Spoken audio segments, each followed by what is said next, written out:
It is 4:30 in the afternoon here in Israel, 9:30 in the morning on the eastern coast of the United States. It is November 29th, the 54th day of the war between Israel and Palestinian terrorists in Gaza. Let's get started, jump into good news. The ceasefire has been extended for 4 days. This will allow 40 more Israeli hostages to be freed. This is very good. Not so good is that it postpones the destruction and annihilation of Hamas, while also allowing Palestinian terrorists to go free from Israeli prisons. So it's obviously a balance. There are a lot of calculations to be made, but we'll include this as good news because of the hostages that will now go free. Also, another piece of good news: Israel killed the Hamas commander in Jenin. Jenin is in the West Bank. It's in Judea and Samaria. It's a Palestinian authority-controlled town, which is one of the longest-standing hotbeds of developing terrorists and terrorism in Israel. You can trace much of Israeli terrorism back to the city of Jenin. So killing the Hamas commander there is great, rids the evil from the world. Another piece of interesting good news: a synagogue was established inside of Gaza. I wouldn't count on praying there anytime soon unless you're an Israeli soldier or ever, but it is for Israeli soldiers. So it has, you can see pictures of it online, has great big signs that talk about what time prayers are on a daily basis. Israel is conducting more and more raids inside of the West Bank. Going back to the West Bank for a minute, Judea and Samaria, the area of the country that I happen to live in, Israel's conducting more and more raids against Palestinian terrorists, makes all of us safer, and rids the world of a lot of evil. An interesting phenomenon are Arab prisoners that don't want to be set free. Part of the negotiations are that Arab, some of them are Palestinian, some of them Israeli, who are in jail for security reasons are set free as part of the negotiations. A certain amount of Palestinians that are set free. So in the past, some of the Arabs who are being set free don't want to be set free because then they lose their stipends from the Palestinian Authority. In case you didn't know, there's a concept called pay for slay. Pay for slay pays Palestinians based on how long they sit in jail for. And how long does a Palestinian sit in jail for? Based on how bad what they did to Israel was. So a murderer gets paid a lot more than, let's say, somebody who was arrested for incitement in Israel. And the Palestinians do this in order to incentivize more terrorism against Israel. The average murderer of an Israeli that sits in Israeli jail with a Palestinian will make 6 times as much money as a Palestinian teacher. So if you want to convince 16, 17, 18-year-olds to commit acts of terror, how do you do it? By explaining to them that if they commit the act of terror and they die or they go to jail, they will be paid a certain amount of money every single month. So my terrorist killed one of my good childhood friends, Uri Pilichowski. He was 16 at the time, and he will make over $1 million a year sitting in Israeli prisons. Sorry, not $1 million a year, $1 million in his lifetime sitting in an Israeli prison because the Palestinian Authority will pay him. That tells other 16-year-olds, hey, this is what you should do. If that Palestinian, he's not, but if that Palestinian was set free, then the payments end. So some Palestinians are looking at this as being their chance of freedom and saying, wait, hold on a second, then I lose that great salary. I don't want to be on one of these lists. I don't want to be freed. A second group of Palestinians that are saying that they don't want to be freed are Palestinians that have been arrested since October 7th for incitement, meaning they've either posted online or incited the public through speaking or other means of conducting terrorist attacks against Israel. Those Palestinians want their day in court. They want to prove that the charges shouldn't have been filed against them. So they don't want to be free because the minute they're free, they're pardoned, and then there's no trial. Itamar Ben-Gvir, who we'll talk about soon, is the Israeli security minister, and he, in my mind, geniusly, I don't usually say that about many politicians, but in particular him, is geniusly setting them free so as part of this deal, so as not to have to face this issue in courts. It's a great move on his part. He got to arrest them for doing what they do. intimidate the rest of the Arab community not to incite violence and not to say pro-Hamas things, and now doesn't have to have them on trial. Okay, they don't want to be free; they want to be put on trial. Okay, Hezbollah up north has, on the one hand, on one area of up north on the Lebanese border, has tried to move troops in. Israel saw the troop movement, attacked, and wiped out a ton of Hezbollah soldiers. On the other hand, Hezbollah in southern Lebanon has been awfully quiet the last couple of days. That's not a good sign. Israel is now preparing for a mass attack by Hezbollah. What they assume is going to happen is, as soon as these ceasefire deals with Hamas run out, which we'll talk about in a minute. So, we already talked about that. There's 4 more days that they're going to have the ceasefire extend. So as soon as that runs out, they know that Israel will be making a massive attack on the rest of Gaza, and they will try to distract Israel with attacks from up north. So everybody's getting ready for this eventual re-attack. Okay, going on to bad news. Hamas is what Israeli security sources are saying is that these rumors about Hamas he's trading prisoners to other terror groups is really just an excuse. What Hamas is trying to do, as cynical and as sick as this is separate families. Again, just to be cruel. A lot of the hostages are coming out with horrible stories. A 12-year-old was put in solitary confinement for weeks at a time. That's known to cause serious mental illness, especially with children. Others were one child now has to go through orthopedic back surgery, which will take months to recover from, based on what Hamas did to her. And we're starting to see that Hamas has a level of cruelty which is difficult for us to relate to, because what type of person would do this to another human being? It seems like there's no limit to what Hamas will do to somebody else, especially to an Israeli. Okay, Ahad Tamimi is a horrific, disgusting person. She's a 22-year-old Palestinian. I've actually been in her home and met her. She is just a horrific, horrible human being, which who was recently arrested for saying that eventually soon Palestinians will drink the blood of Israelis and eat their skulls. She was arrested for incitement, shockingly, and is on this list to be one of the people freed.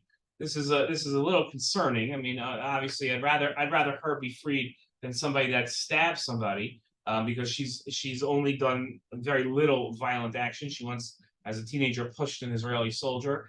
She was arrested and spent 9 months in jail for assault. But the idea of her being freed is disconcerting to many Israelis because of her stance as a vocal spokesperson for Palestinian terrorism. There's a lot of controversy, unfortunately. Prime Minister Netanyahu, after 2 months of not meeting with the victims and the kibbutzim down south, has asked to meet with the representatives of each kibbutz. 2 of the kibbutzim are boycotting the meeting because they're upset that it took him so long. To keep in mind, and again, we're not promoting divisions here, but a lot of these kibbutzim are left-wing kibbutzim and probably would never meet with Bibi anyway.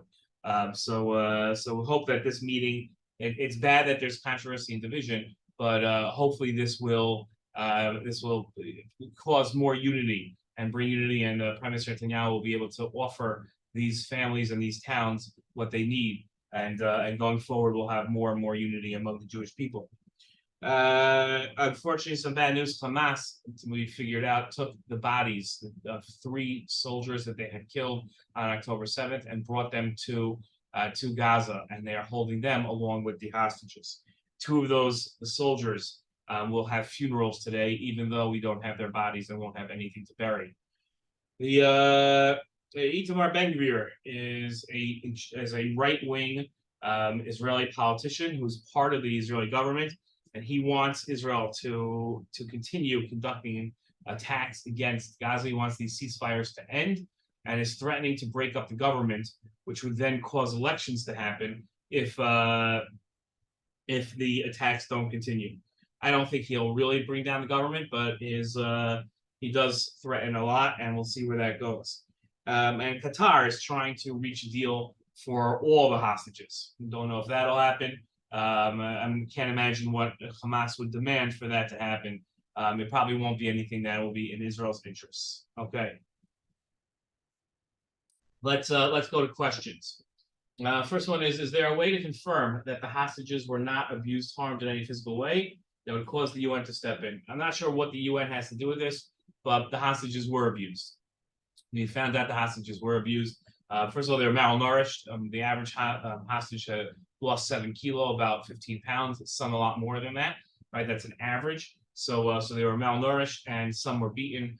So they were abused, and we're hoping that's the end of the abuse. But we are very concerned about rape. We're probably not going to find out about that because hostages probably don't want anyone knowing. Why did Hamas try to shoot a missile at a U.S. ship, the Maze? Okay, so the Hamas didn't fire a ship at the United States. The Houthis did. The Houthis are trying to stay relevant. They're trying to hurt any way they can. Again, we talked about this in yesterday's video that the missile fell very, very short. Out of the recent incidents involving hostage situations and ceasefire breaches impact the ongoing conflict between Israel and Hamas. I don't know what the well, hopefully there won't be any more breaches, but it didn't impact it at all. Why do people say no American hostages have been? Weren't 2 American hostages have been freed a month ago? Yeah, sorry, yes, it's true. There at the very beginning, 2 Americans were let go, and now 1 more. The White House tried blowing this off by saying it's not a big deal that Americans aren't being freed. It is a very big deal. Hamas is releasing 2 more Russians today as a favor to Vladimir Putin. If the United States used its power effectively, Hamas would be terrified of America. The fact that they're not terrified of America is manifested in the fact that the Hamas will not release American hostages. That shows that they have absolutely no fear of the United States of America. America is supposed to be a superpower. If it cannot intimidate terrorist groups like Hamas into freeing American citizens, I'm not sure what the purpose of being a superpower is. How will the Japanese interfere with the war? Will they end up staying and becoming an ally? I think the Japanese just have some ships in the Red Sea to protect shipping lanes. There are ships that go through the Red Sea, and those are international shipping, and those are very important for goods to move across the world. So there's always been, having nothing to do with this war, there's always been various different navies that are in that sea to protect ships as they go through. That's the whole idea. Should Israel keep extending the truce until they get all the hostages? Well, you'll have to come up with your own opinion on that one. Whether you think it's worth it or not. We've laid out the issues, but I tend not to tell people how to think. So that's going to be up to you to decide what your opinion is. The head of Mossad is in Qatar now. And is he going to have talks with Hamas leaders or just the CIA director? The head of the Mossad does not have to go to Qatar to talk to the head of the CIA. They can meet in Tel Aviv. They're going there to talk to Qatar, and that's going to be about hostages and trying to end the war. Even though the terrorists didn't do the most damage to the United States with their rockets, why would they pick a fight with the biggest superpower in the world? Isn't that suicide to attack the United States? Well, they attacked the United States, and nothing happened to them. So you tell me if it's suicidal to do that.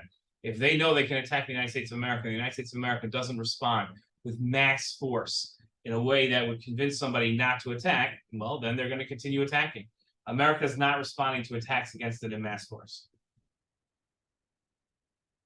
Is it naive for us to think that the Israeli hostages would be kept in good conditions in Gaza versus kept in cages and tunnels? Yes. It is incredibly naive to think that Hamas will do anything kind for Israel. Hamas is an evil group.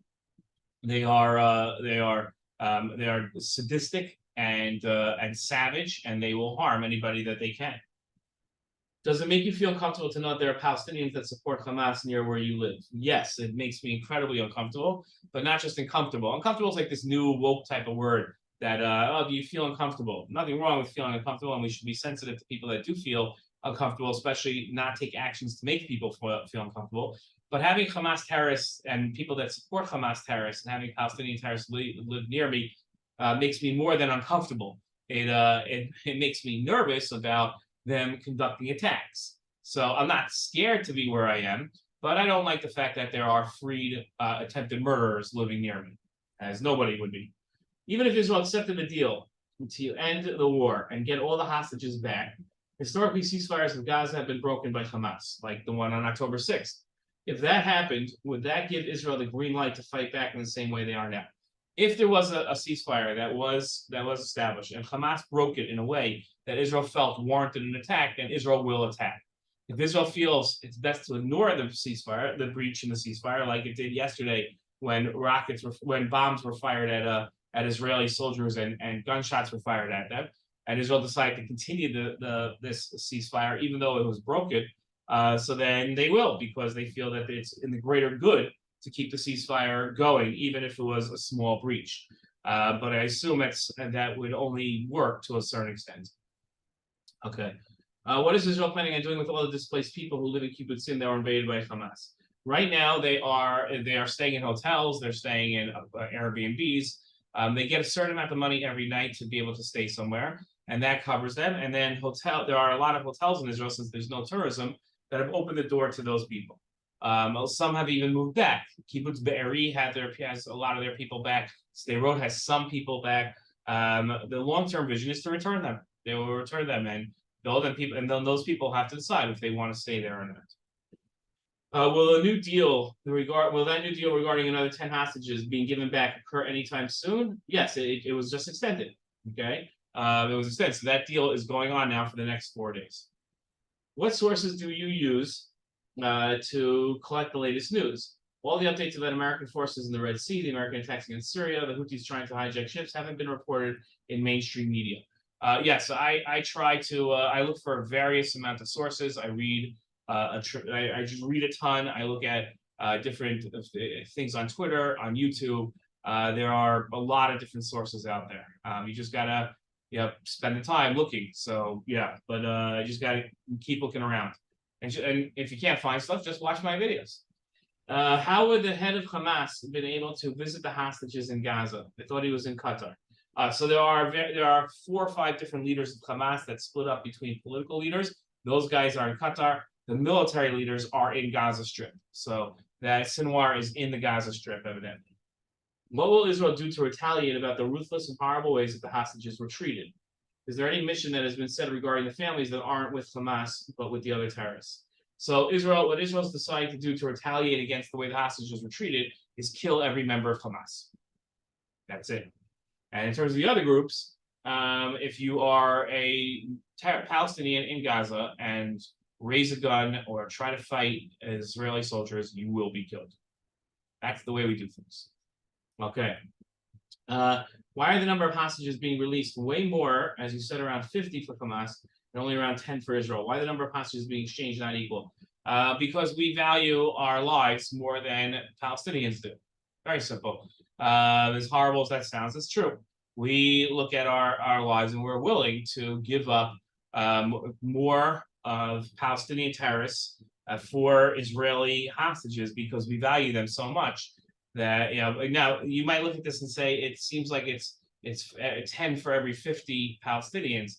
It used to be 50 for 150 Palestinians, so 1 for 3 ratio, not 1 for 10 ratio, or 1 for 5 ratio. But it used to be the Gilad Shalit was the last hostage that we negotiated for, and we traded in 1,028 or 1,027 maybe, I don't remember which one, Palestinian terrorists for him. One of them being Sinwar, who's the head of Hamas in the Gaza Strip today.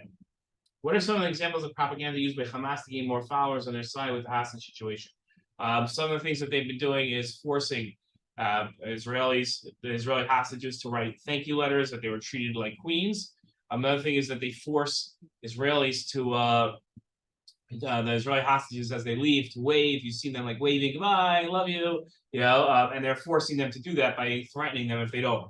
If you want to see an amazing picture, go to my Twitter, Instagram, or Facebook. I posted it on all 3 of one of the hostages being released last night and being instructed to wave goodbye and looked right in the eyes of the Hamas member and told him to go to hell. It is an amazing picture of Israeli strength and courage, and this woman should be judged and lauded and put on a pedestal for her courage. She's an amazing, amazing example of Israeli courage. You have to see this picture. I heard the Bibas family was sold by Hamas to another terrorist group. How Israel get these hostages back? I don't know if they were sold. I'm not sure why, but the Hamas announced that they were being transferred. I think, again, like I said earlier in the video, it's just to be cruel. They're sending them out to split people up and to be cruel. Do you believe the ceasefire was more pressured by the U.S. or did Israel want to do it? I'm hoping Israel wanted to do it. I find it hard to believe that Israel would give in to something this early and this serious, but I don't know. But I assume Israel thought it was a good idea. How could Israel only receive such a little amount of people? Okay, so we did that one. Are there any reasons why American citizen hostages have not been released? How many are yeah, the reason is because Hamas isn't releasing them, and they're not scared of the United States, so they have no reason to put them ahead of the line. What does the attempted missile attack from Yemen on a U.S. Navy ship tell us about the group's potential harm on the world? It tells us that they're pathetic and couldn't keep the ship, but it also tells us that they're ruthless and reckless and don't think logically. Okay, that's the end of this video. If you have any questions, please leave them in the comments below and keep watching. And let's hope for safety, security, the hostages returned, and our soldiers home very, very soon. Shalom.